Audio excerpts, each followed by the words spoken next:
지금 오늘 이 시간에는 이 주제 해석입니다. 주제 해석이 뭐냐? 한국교회 문제가 된 시비거리들이 많은 유튜브를 통해서 돌아다니는 문제를 이 시간에 해답을 주고 해결하는 이 시간이에요.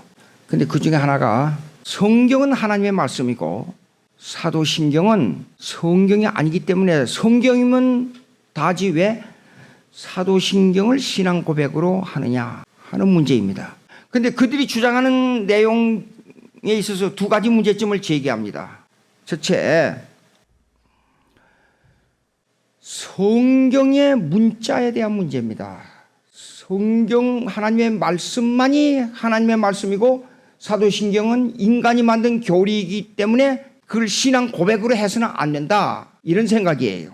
제가 반문하겠습니다. 설교할 때 성경 말씀이기 때문에 성경 말씀을 그대로 문자적으로 읽으면 다지 왜 성경의 내용을 다른 말로 하느냐, 그렇게 질문하겠어요. 반론을 제기할 때 예화도 들고 여러 가지 얘기하지 않아요. 자, 성경에 기록된 내용은 하나님이 천지를 창조하시고 그 다음에 예수 그리스도께서 부활하시고 승천하시고 또 예수 그리스도께서 우리의 죄를 대신해서 십자가에 못 박혀 죽으시고, 이 내용이 성경에 기록된 내용은 하나님의 말씀이고 똑같은 말로 설교를 하면 하나님 말씀이 아니지 않습니까?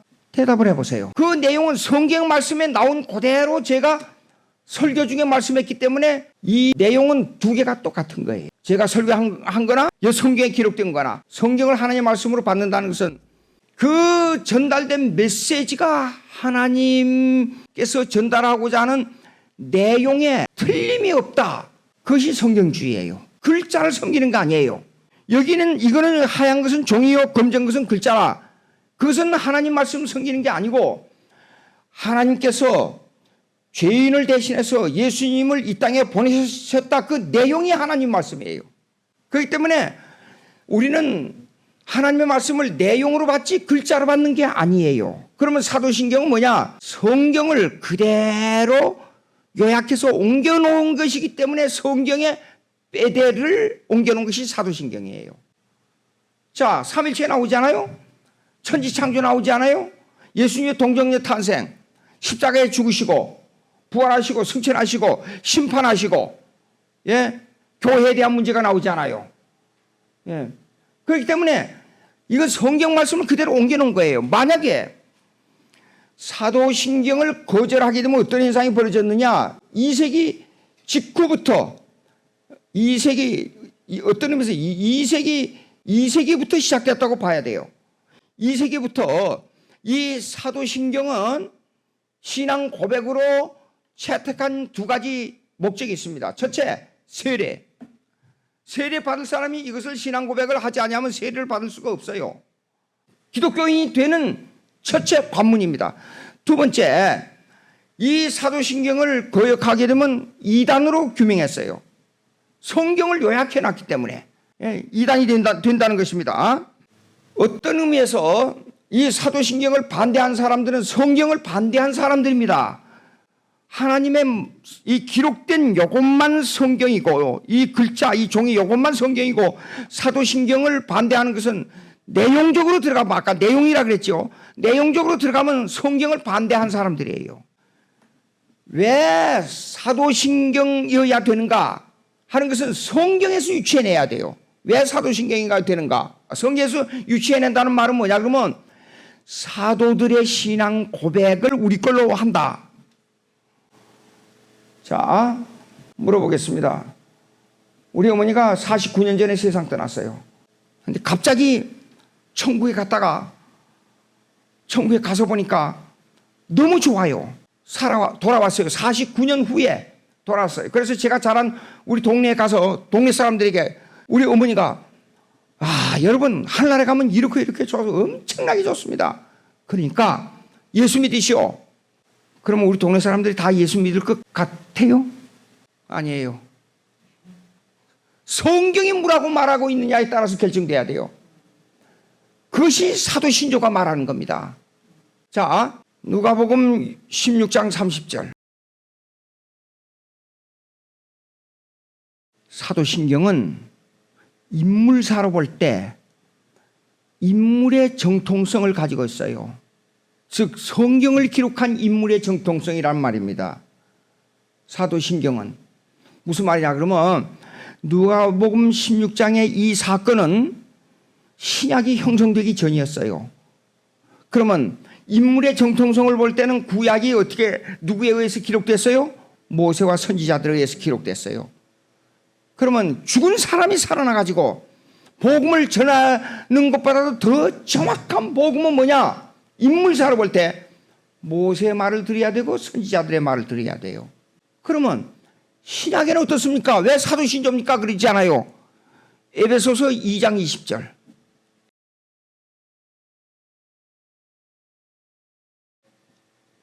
우리의 신앙이 어느 터 위에 서 있느냐 하는 겁니다. 우리는 어느 터 위에 서야 돼요? 우리의 신앙이 모세와 선지자. 근데 여기에는 사도가 하나 더 붙었어요. 그러면 역사적으로 구약에서부터 모세와 선지자, 마지막 성경을 기록한 사람들 누구지요? 사도들이에요. 그러니까 마지막 인물사로 규정해서 우리는 신앙의 고백을 사도신조라만 된다 그 말이에요. 이 말은 인물사로 볼 때 우리의 신앙 고백은 어떤 사람이냐? 아무리 별소리를 다 해도 아무리 기적이 일어나고 아무리 능력이 있어도 모세와 선지자들과 사도들에게 들어야 올바른 복음이 되는 거예요. 그 내용을 줄여놓은 것이 사도신경, 사도신조예요. 그러면 사도신경이란 말은 성경에서 유추해보면 무슨 말이냐? 신앙의 정통성 있는 성경주의의 신앙 고백으로 돌아가자는 그 말이에요. 그런데 사도신경을 거역하게 되면 사실상 내용적으로 보게 되면 성경을 거역하는 결과를 가져오는 거예요. 내용을 모르고 성경에 기록된, 제가 여기 말씀드린 것은 모세와 선지자들과 사도들의 기록 위에 우리가 서 있어야 되기 때문에 만약에 이걸 거역한다 그러면 우리 신앙이 성경적이 아니에요. 그래서 사도신조가 되는 거예요. 사도들의 신앙 고백을 한 것을 따른단 말이 아니고, 사도신조라는 의미는 필립 샤프의 사도들의 정통성 있는 사도들의 신앙 고백을 따른다는 뜻이에요. 그렇기 때문에 사도신조가 이 신앙 고백을 규정하는 절대 척도입니다. 그 다음에 두 번째 제가 말씀드릴 게 있어요. 여기에 사도신경 중에 뭐가 나오냐 그러면 공회가 나와요.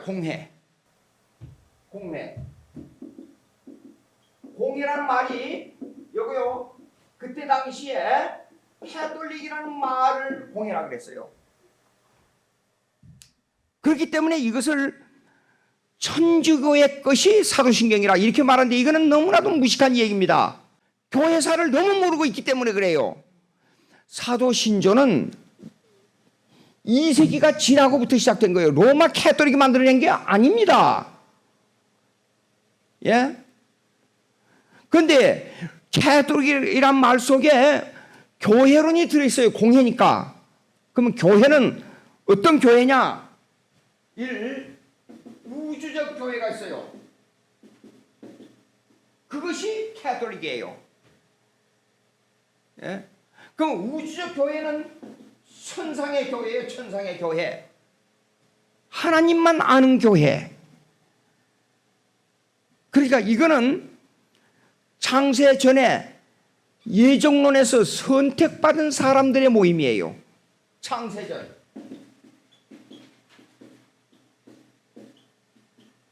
예정에 의해서, 창세전 예정에 의해서 선택받은 사람들의 교회입니다. 하나님만 알고. 이 교회는 한 사람도 모자람이 없고 한 사람도 남음이 없는 예정된 사람만 들어가는 교회예요. 이걸 보고 우주적 교회라 그런 거예요. 이북에 예수 믿는 사람들 있잖아요. 북한에 교회를 제대로 인정합니까? 아니잖아요. 그래도 그거는 예정된 사람은 우리의 백성이에요. 같은 식구예요. 예. 이걸 보고 우주적 교회니까 캐톨릭이라고 했어요. 이 공회라는 말은 650년 경에 이걸 갖다가 삽입시켰어요. 그래서 보게 되면, 그러면 로마 캐톨릭은 그레고리 1세 때부터 로마 캐톨릭이 북방 선교를 성공해가지고 만들었기 때문에 5세기 그 전에 650년 이전에 로마 캐톨릭은 이미 형성되어 있었어요. 그리고 8세기 이전까지는 그들이 가지고 있는 교리와 신앙이 우리보다도 훨씬 더 좋았어요. 아주 순수했어요. 그렇기 때문에 이 공의 우주론적, 잡으세요. 사도신경을 분석해 보자고요.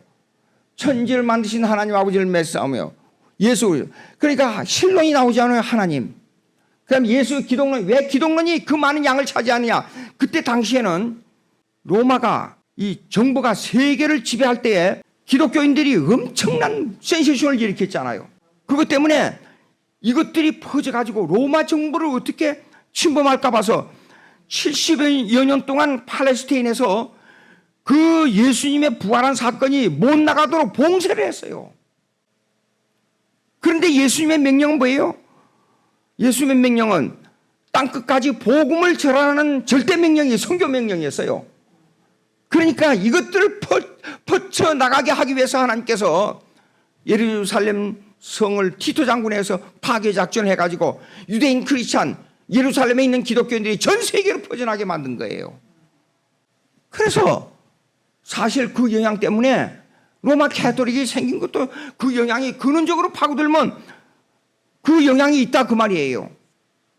그래서 이것을 두고 하는 말이지 사실상 공이라는 말은 로마 캐토릭하고 전혀 무관한 사건이에요. 예.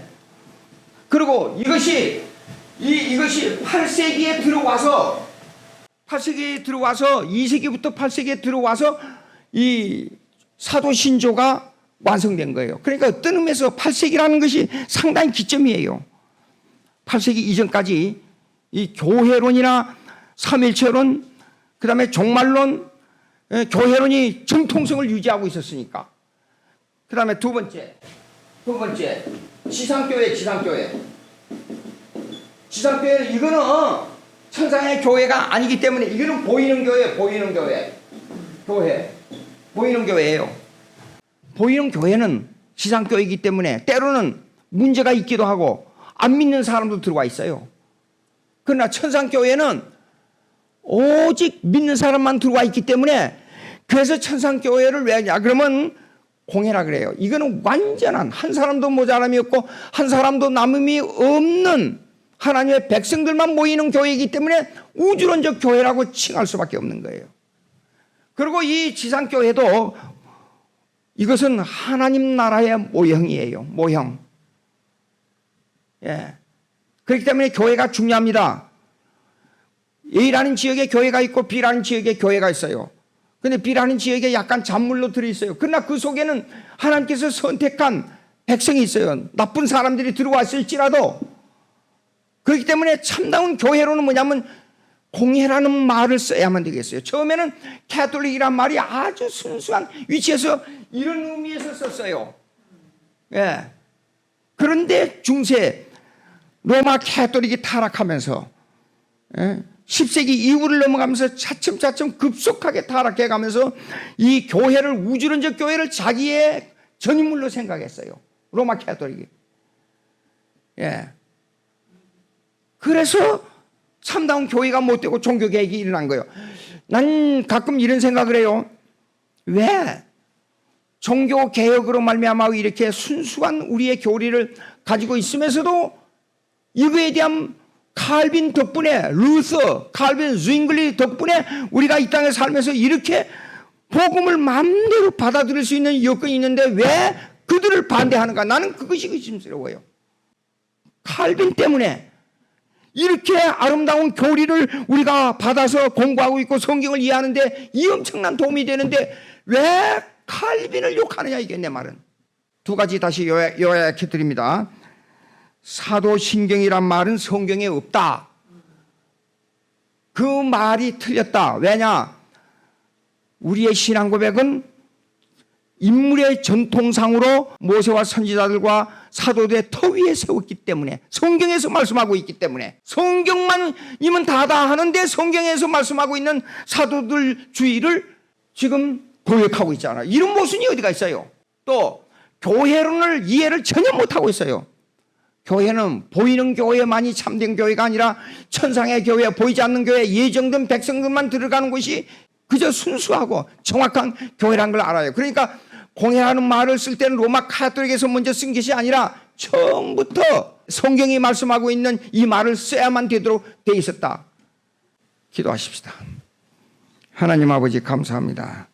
교회를 바로 이해하고 공회를 바로 이해하는 저희들이 될 수 있도록 같이 해주시고, 칼빈이 말하는 교회는 성도들의 의문이라고 한 것처럼 이 교회를 귀하게 여기고 아름답게 여기고 하나님께 영광을 돌리는 터전이 될 수 있도록 교회를 주님 붙잡아 주시옵소서.